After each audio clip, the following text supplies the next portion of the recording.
Good evening, my Real News Midday TV family. Welcome back to the channel for another news update. And in the news this evening, Chinese auto mechanic shop allowed to reopen, says the ministry. Chinese-owned Wholehearted Car Service will be allowed to reopen with the conditions including that employees be enrolled in the Heart NSTA Trust, according to Ministry of Labor and the Social Security, Colonel Charles Jr.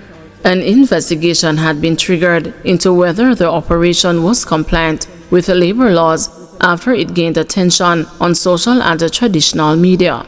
In a statement on Sunday, the ministry said it had concluded its investigation, and as part of the resolution, Wholehearted Car Service Limited has agreed to a suite of measures.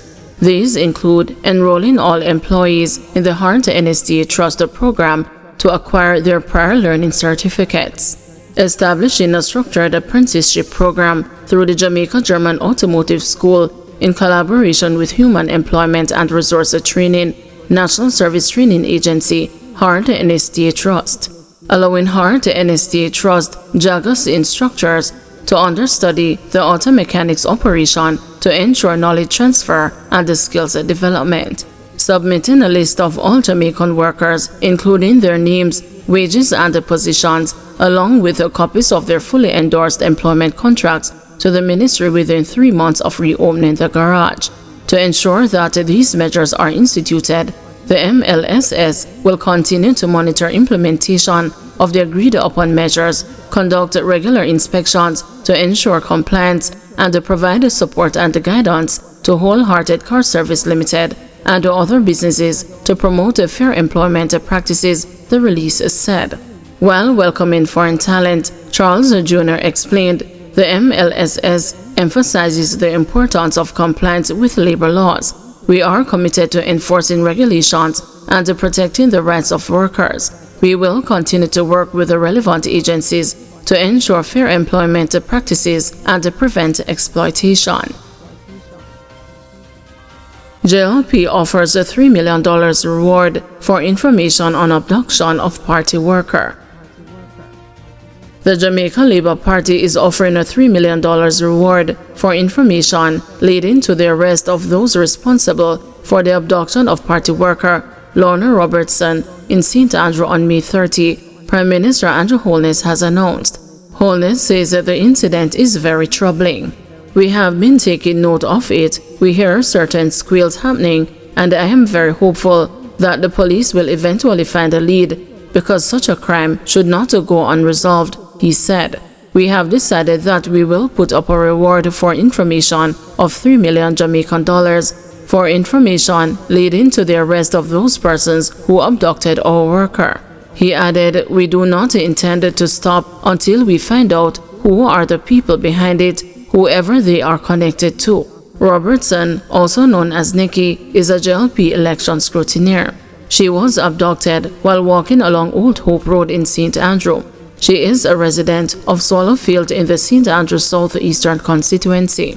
Her family has offered a $500,000 reward for her safe return. Member of Parliament Julian Robinson of the opposition People's National Party has rejected social media claims linking the abduction to politics. He said there has been no evidence linking the abduction to politics, and Robertson is a respected resident. They are trying to insinuate and suggest that it is politics that is behind it.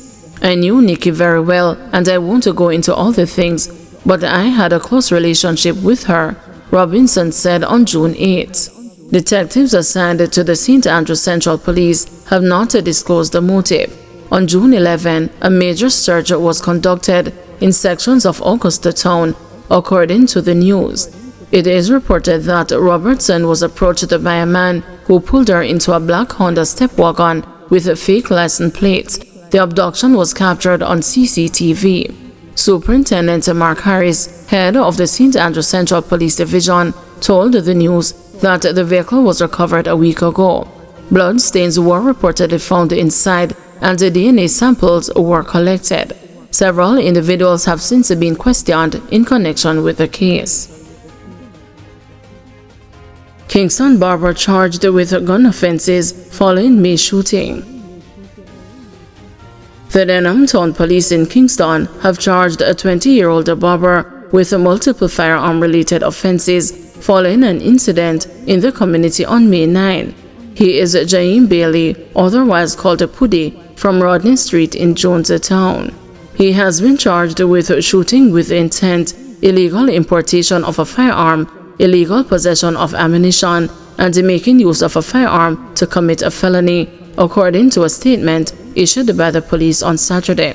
It is reported that at about 8:20 p.m. on the day of the incident, a man was sitting on the roadway when Bailey, allegedly armed with a gun, pounced upon him. The intended target managed to escape and later reported the matter to the police. On Tuesday, June 10, Bailey turned himself into the police and was subsequently charged following a question and answer session conducted in the presence of his attorney. Central High considers pushing back internal exams after student's death. Central High School in Clarendon is considering postponing its end-of-year examinations following the sudden death of grade 9 student Dylan Finlay on Friday. We are at a stage now where end-of-term exams should be administered. I spoke with the leadership there, who advised me that they are thinking about pushing back the end-of-year exams by a couple of days, the school's chairman, George Clue, told the news. He added, "The school is in mourning. Everybody is shocked. A teacher died recently, and the teacher's death is also being considered a sudden death." Clue said Finlay fainted during lunchtime and was taken to the hospital, where he was pronounced dead. Unconfirmed reports, as I was told by the leadership, are that he is part of the dance club at school and may have been participating in a lunchtime activity. The activity may have ended and he fainted and was taken for medical attention and was pronounced dead, Clue explained. He said inquiries so far have revealed that the student had no known illnesses. The school is now awaiting an autopsy report. Trelawny municipality targets widespread construction breaches. The Trelawny Municipal Corporation is grappling with a surge of illegal construction as scores of residents build without first submitting plans for approval, and that enforcement action will be intensified, Chairman Colin Gager has warned. We are facing a challenge where people are into constructions without receiving requisite approvals from the municipality. Any day now, our officers can go out and serve notices to 20 persons who are in breach, he told the news. He said municipal compliance officers have identified multiple unapproved projects across the parish and are preparing enforcement actions. The problem, he stressed, undermines both public safety and the corporation's finances, since planned processing fees are an important source of revenue. Surprisingly, among construction breaches are churches. Right here in Falmouth, we have before the courts a church which has not complied with the necessary building requirements of the municipality. We are determined to have the regulations adhered to. Our officers will be ramping up the checks on breaches, said Gager, who is also the mayor of Falmouth. Gager noted that at least one matter is already before the parish court, signaling the corporation's readiness to prosecute persistent offenders. He warned that inspectors will intensify spot checks and issue stop orders where necessary. Under the Building Act and the local regulations, developers must secure municipal approval before breaking ground, a process that includes structural reviews and environmental assessment. Failure to comply can attract fines, demolition orders, or prosecution. The mayor urged the residents and organizations, including faith-based groups, to regularize outstanding plans, cautioning that the corporation will no longer overlook infractions. We intend to protect the public safety and safeguard much-needed revenue, he said. Municipal officials are advising builders to visit the corporation's offices in Falmouth to file applications and obtain technical guidance before undertaking any new projects. Thank you everyone for watching. See you tomorrow morning at 6 a.m. for another news update.